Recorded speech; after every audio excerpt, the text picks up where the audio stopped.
There are few national parks in the world that have been able to adapt in total isolation from other land masses. Christmas Island is 2,600 kilometres from Perth and 360 kilometres from Indonesia. It's claimed it's Australia's version of the famous Galapagos Islands of South America. And what's even more special is that a staggering 63% has been gazetted as National Park. The island is the tip of a massive volcano, rising in Everest proportions from the ocean floor. 60 million years ago it emerged. 30 million years later it sunk again, and 10 million years ago it popped up for the second time. From these beginnings, a very interesting ecosystem was born. The British naturalist David Attenborough refers to Christmas Island as the Kingdom of the Crabs. It's an apt description given the island is home to 160 million land crabs. Let me show you how the crabs have a positive impact on the rainforest. Red crabs eat the seeds and fruits lying on the forest floor. This increases seedling survival and creates a very unique forest landscape. Rainforests are actually very difficult to traverse. The leaves build up, creating a rich, peaty soil. The end product is a lush but very thick understory. But here on Christmas Island, the leaves mean abundant food for the crabs, so there's little left to create healthy soil. In essence, the crabs are an earthworm substitute, aerating what soil there is and creating fertiliser from their droppings. This limits the understory and assists in creating one of the cleanest forests in the world. The red crab is by far the most obvious of the 14 species of land crabs found here. The crabs have no competition for food, due mainly to their high numbers and complete dominance of the forest floor. Blue crabs need fresh water, so are usually found next to streams. With powerful claws to crack a coconut, the robber crab is truly king of the jungle. There are about 200 species of native plants on Christmas Island, of which 16 are endemic. It is in the high forest country that the diversity of plant life is staggering. Here there is plentiful water, and the whole area is referred to by a very Scottish name, the Dales. This is the Hughesdale Waterfall, and it's the most famous dale on the island. The water is completely fresh, and it's absolutely freezing, which is perfect in a tropical climate.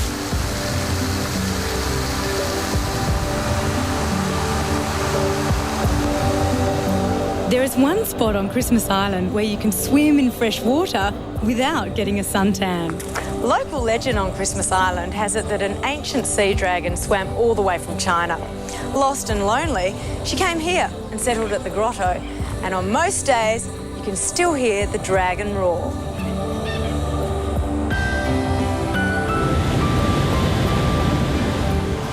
On your way in, you'll notice what appears to be the fossilised remains of the sea dragon. The reason the locals love the grotto so much is the water is completely fresh. Behind me is the tunnel where the sea dragon swam up from the ocean, but she didn't stay because the water is freezing.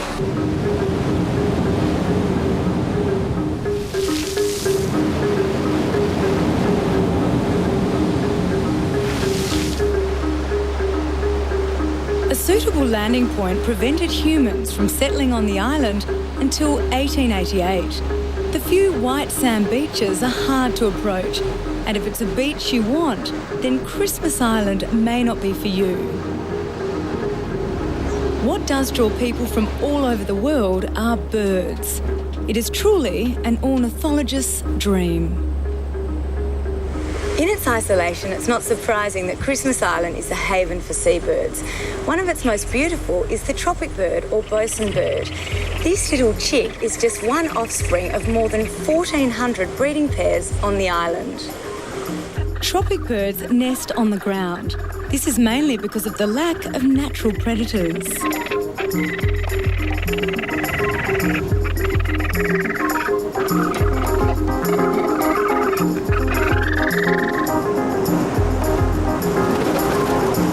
In flight, they really are a magnificent bird and important enough for the territory to select it as its logo.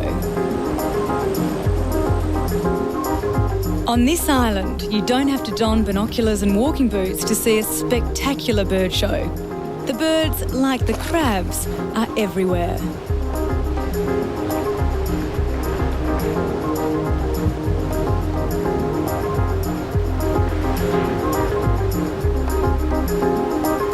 Brown boobies, like this mother and chick, are very common, whereas the Abbott's booby is considered one of the rarest birds on Earth.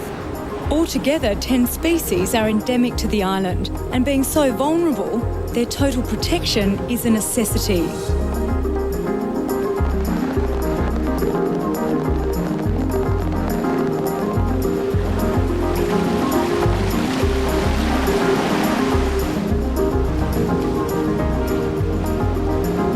Mammal life is limited.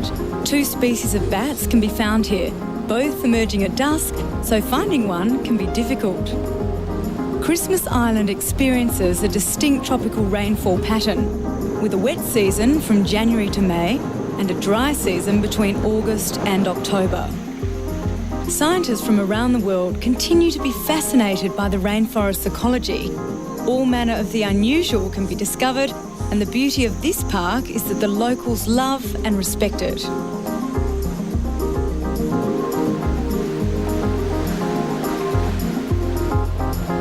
The national park is the dominant feature of the entire island, and even though some mining and development has taken place, it hasn't affected the landscape away from the main settlement. This is your typical rainforest scene. Behind me is Ross Hill, which is about 300 metres above sea level. It's actually shrouded in a thick, dark cloud, and it's been raining all morning.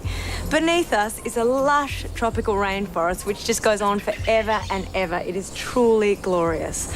Christmas Island is a long way to come, but let me tell you, when you get here, it's worth it.